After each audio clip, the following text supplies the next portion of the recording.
Hello my scrappy friends and welcome to my channel once again today. New month, so I promised you a video a day for all of May, and here's another one for the 1st of June. Surprise! So for those of you that have been following me for a while, you know I'm a part of the Scrapbook Boys design team. So our challenges go live on the 1st of the month, so I am here with that today. Our challenge this month is Oh Baby, and I am scrapbooking this photo of my two nephews. Isn't it the cutest photo ever? So my older nephew was just 2 in the photo, and my baby newborn nephew was like a few days old. Side note, the big one is about to turn 4 and the little one will be 2 next month. So I am working with this cut file, which I got from the Silhouette Studio store. I'll just get the number for you. And I have cut it on a 3/4, is that what it's called? 3/4 designs pattern paper from the Stardust collection. The rabbit star frame, I do have the ID number, so I'll leave that in the description box for you below. I am working on my favourite white cardstock, which is the, I can't remember what it's called. It's not mixed media cardstock. It is, it's gone. It's the one that I showed you in my video earlier last month. It's the 300 GSM heavyweight cardstock, which I love. I have added a coat of gesso, clear gesso to this, and it has, this particular paper has been cut down as well. I think it's like 10.5 inches square or something off the top of my head. So I knew that I was working with this wreath cut file and I wanted to add some mixed media behind it. I really wanted to make sure that it was going to pop.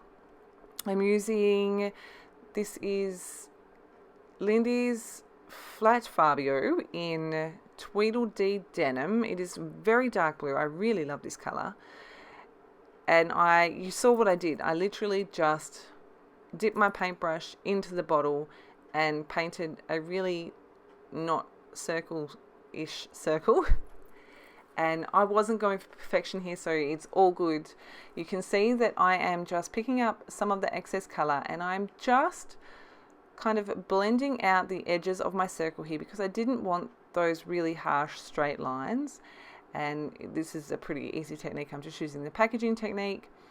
Obviously when I painted it I used the paintbrush, so using the packaging on top just meant that I could kind of blur the edges and make them a little bit less painted looking. Just going back in with another coat. I wanted to darken it up, and you can see I'm literally just scribbling the paint on here. I'm going to add some splatters and I'm like, oh my goodness, what have I done here? Grab a wet wipe and I'm able to soak most of this up without it being a disaster. Now, if it wasn't for my gesso, I would not have been able to do that, but I'm going to add some splatters here. I was running late for school pickup. So I just kind of threw some paint on here and walked away. I left it to air dry and I love how this background looks.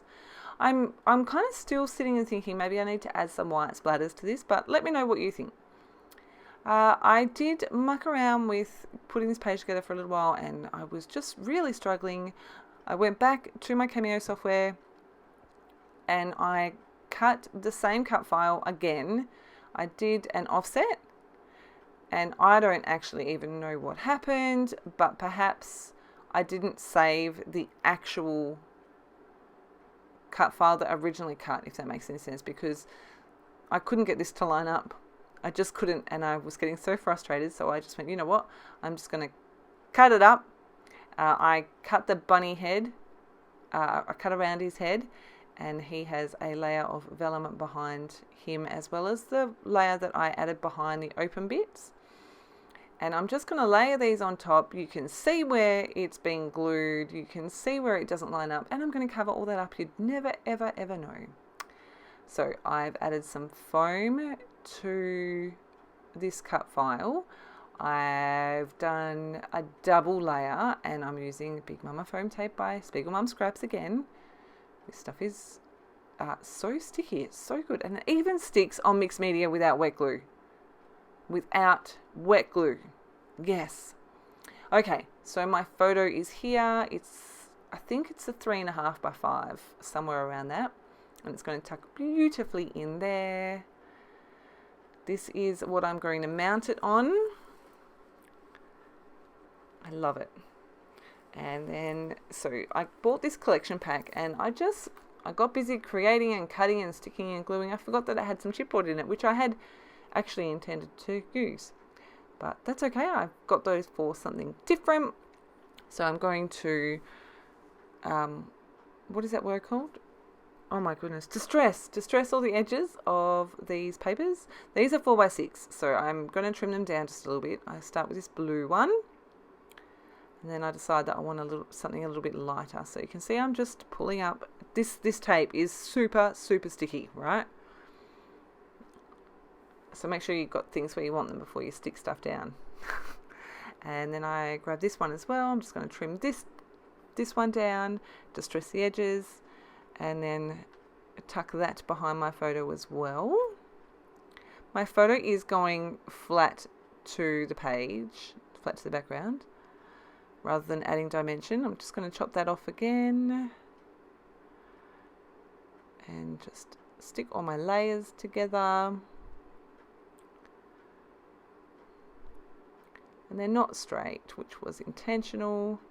And he's going to tuck in beautifully just there. Love it. Love how this looks. So I was trying to work out what I was going to add for embellishments, and I just went, you know what, I'm just going to sit down and I'm going to cut out all of these elements. So I did just that. I cut all of them out. You can see them there on the left hand side. And I'm just going to start adding them in. First, I'm going to work on the bits I know that I need to cover up. Now, this to me was the most obvious thing that I really wanted to cover up. I was really unhappy with the way that it looked. And then you can see behind the stars on the vellum wreath, the adhesive. That was the next thing that I was like, all right, I need to cover that up as well. So I'm going to start down here at the bottom because I thought this was also a really great place to add layers. I've got my florals. I've got that little clock there, which I just thought was so cute. I could not use it. I've cut this big blue flower in half. I love that leaf cluster. It's so pretty. Just twisting and turning, adding these in where I want them. Then I decide I've got too much of that cream colour there. I love this blue flower. Butterflies, which I thought I could get on, and I didn't end up using either of them, but I love them. I've got that little, I think it's Pegasus there. He doesn't stay there. What am I doing? So I've actually got a bit of torn vellum on the bunny ear here. Wow. So I'm working on covering that up next because that was also something else that I knew I wanted to cover up. I'm going to use, no, it goes the other way. I put the cream one on top. Try this big half of a flower here, and I don't think that stays.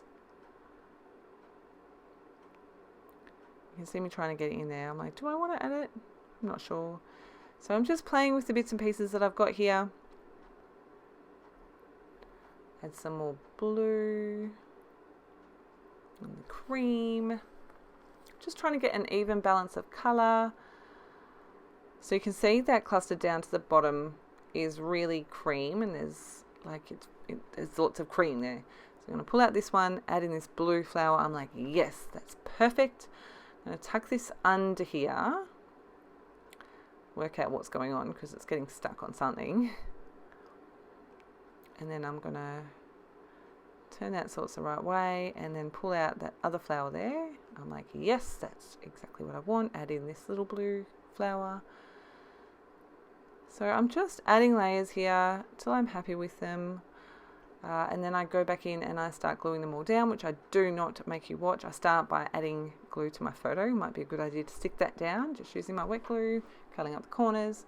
And you can see I'm literally just adding a spot of glue behind each flower, sticking things down. I did leave this bit in so that you could see that I was also adding some dimension to some of the pieces with some foam tape.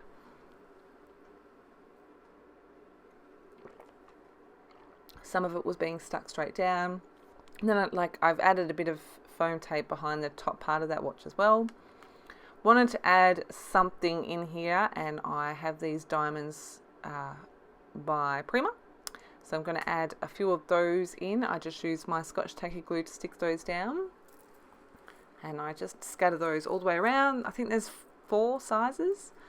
And then finally some sequins by Spiegel Mum's Scraps. My goodness me. I have got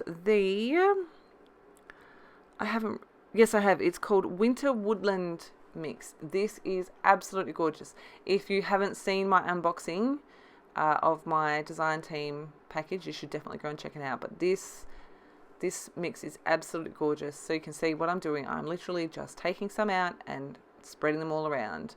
I've added my title with some I think they're Amy Tan stickers in the glitter. I don't even know what color that is, but Pure Joy is the title. I wanted to bring that around a bit more, so I put the boys' initials, tuck that into my cluster, and then on the right added a kiss and a cuddle. So that is my share for this month. So June, oh baby.